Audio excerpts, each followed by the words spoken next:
Thijs, the hero we deserve and the hero we need right now. Last few days has been playing a Reno Blood Death Knight deck. I saw he posted it on Twitter. Decided to pick the deck up myself to see if it was something that I could have fun with, and turns out it's actually a pretty enjoyable deck. For me, what makes this deck enjoyable is being able to discover cards from Nerubian Vizier. We also have the Hematurge that's going to be in here a little bit farther up, as well as other cards in the deck that can discover, like Venomous Scorpion and Volpera Scoundrel. Discover mechanic, really very fun. It gives you the option to be able to pick a card that you need right now, or that you may need in a few turns based on the game situation. Discover, definitely a skill testing mechanic, at least in a lot of situations. And it's where the enjoyment of this deck comes from, at least for me. Really, the only other thing that you need to keep in mind about this list is, like any Reno list, it's actually just a pile of cards. There's nothing special about this deck. There is a little bit of synergy, but not a whole lot. And it's really just a random conglomeration of cards. And of course, it's a lot of one-ofs because we want to be able to make sure that Reno Jackson is active when we need that big heal. So, general game plan for the deck is we want to kind of outlast our opponent. We do run Astalor in the deck, which does give us a bit of a win condition if we can get to turn 10 and play the 8-mana version of Astalor. That damage can go a long way, but pretty much we're trying to outlast our opponent. We do a lot of healing. We want to actually gain extra life in the form of vampiric blood. And pretty much outside of that, exactly what you would expect from really a more slow control style deck. Games are going to be a little bit longer. You can probably expect 9 to 10 minute games on average, if that makes a difference to you. But sometimes I tend to enjoy quicker games of Hearthstone. I like that 6 to 7 minute range, but I don't mind slowing it down. It can be pretty enjoyable. The other good thing about a pile of cards deck like this is if you don't have a card, it's pretty easy to replace it with something else, and it's not really going to impact your expected win rate. Perfect example right here, Enthusiastic Banker. This is an epic card. Absolutely no reason to craft this card. Don't craft it. You don't need it. If you don't have this card, just replace it with something else. You could play like a Pandaren Importer, or just whatever you have in your collection that might fit into this style of deck. Maybe a little extra Discover, or you know, something along those lines. One quick note here, the list as it looks right here, that Thijs tweeted out, he had 2 copies of Vampiric Blood. There's nothing wrong with that in a Reno deck, having 2 copies of one card. The only problem is if you run into a point where you need to Reno and both of those copies are still in your deck, you're not going to get the heal, so be careful there. One of the things that you could do would be to cut a Vampiric Blood, and then you could throw in something like a Tenacious Sand Lane. Again, this is lifesteal. And it's a little bit of a small threat on the board. Your opponent's going to want to deal with it because they don't want to take 2 damage every time this thing attacks, and they're going to want to remove the lifesteal. But in the Thijs version, that's actually not in there, and there is this second copy of Vampiric Blood. So this is the list that he's been playing, and it's probably the list that you've seen on Twitter if you follow Thijs on Twitter. And if you don't, definitely encourage you to. Thijs, Twitch streamer, highly skilled player. And you'll see him playing, you know, interesting decks like this in what is otherwise actually a fairly stale meta. I think our opponent is Warrior here, but it just about has to be a Rogue. I don't really see any Warriors. I think I'm going to keep the Blood Boil. Coin it out on turn 4 seems good against some of these wide Rogue boards. Sylvanas is too slow. Astalor feels like we can do better. I almost want to keep the Body Bagger here, but I also think that we can do better like a Trog or a Watch Post. But I definitely like the Blood Boil, those wide Rogue boards. It can help us remove it over 2 turns and heal back at least some of the damage we're taking. Looks like we did hit a Trog here, so that's going to be good news. We're going to get the Trog down on turn 1.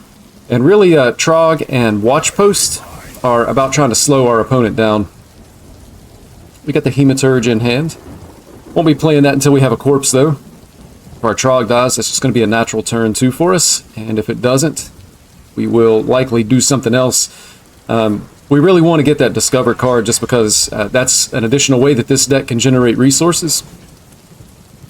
And I'm just going to Hero Power here, and we're going to go face. So, if this is a Rogue, they're off to a slow start.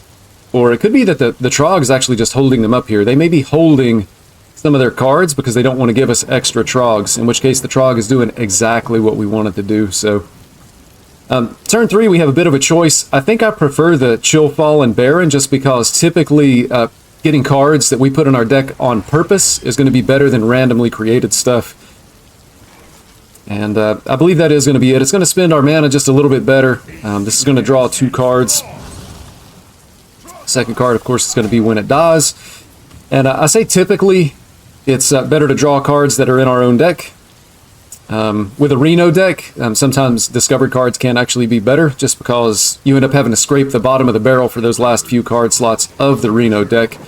But I think I still like cards that I put in the deck on purpose. Or maybe not so much me as much as Thijs, as this is the deck that he's been playing recently. You can see we actually do get an extra copy of a Trog here. And original Trog goes down. I don't really like that Putricide being on the board. We have an easy clear, just both minions and the hero power.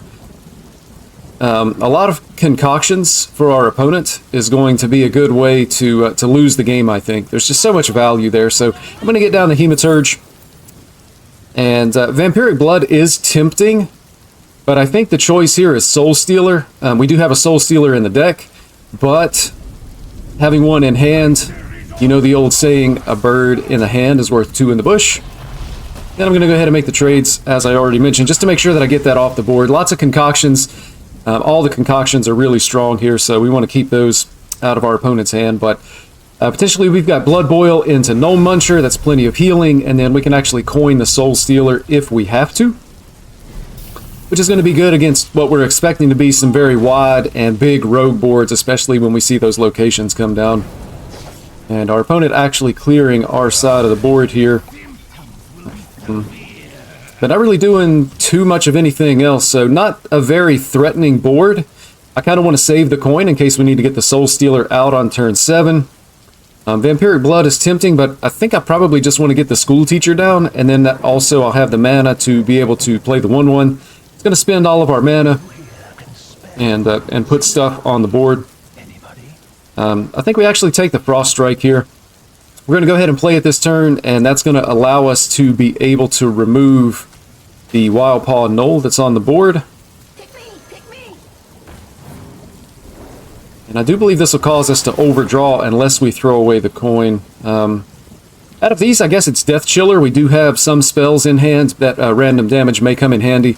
Even if it's just like a Death Chiller coin and Blood Boil.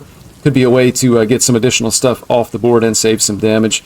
I really want to save the coin here. Even though we're going to overdraw, I'm just going to accept the overdraw. Saving the coin again, just in case I need to coin out Soul Stealer this turn. We're still expecting a very big board from our opponent. Could come down at any time, and I just want to make sure that I'm ready for that. We also have Mutinous and Patchwork in hand. That's going to be good for some disruption as needed. That's actually a little bit scary because that's a 3/6 that I don't really have a way to remove, and it's going to be evolving my opponent's weapon every single turn, most likely into something bigger and stronger, so unhappy to see that. And so here we have a wide board, but it's not super threatening. It does, that's not a bad burn at all. It does equate to a lot of damage, but those are a lot of 1/1s on the board as well, so I don't think I want to Blood Boil this. We're still at full health. Can save the Blood Boil for, you know, a little bit bigger boards when we see Stenographers, the other Knoll, and things like that. Could do a random Discover here. I think I just want what's in my deck and 10 health, so I think Vampiric Blood is going to be the way we're going to start this turn. We always want to draw cards first. See if that's going to change our play for the rest of the turn. Second Soul Stealer, that's not bad to have in hand. That is not bad at all. And I think I'm just going to throw the Death Chiller out on the board. It's going to die. I'm not really looking to get value out of it here. I do want to save that coin still, just in case. And I'm going to trade into the Concoctor, just because I don't want my opponent to be able to Shadow Step that Concoctor. But lots of good plays in our hands here for what we expect our opponent's going to be doing. 2 Soul Stealers. That's going to allow us to fully remove 2 boards. So I really like that. And we'll see what our opponent's going to do here. Astalor is a little bit scary just because it can be Shadow Stepped so many times by this deck. And they actually play the second version as well, so they may be planning on Shadow Stepping the 8/8 version of the Astalor. That's going to be a good way for the Rogue to be able to win this matchup, I think, is just with multiple Astalors at turn 10 and beyond, just because of the 16 random damage. And I mean, we could Blood Boil this, but I think ultimately it's just going to be the Coin Soul Stealer. It's a play that I've been sitting on for a couple of turns now. It's going to remove everything. It's going to shut down the evolving 3/6 that's making our opponent's weapon more and more threatening.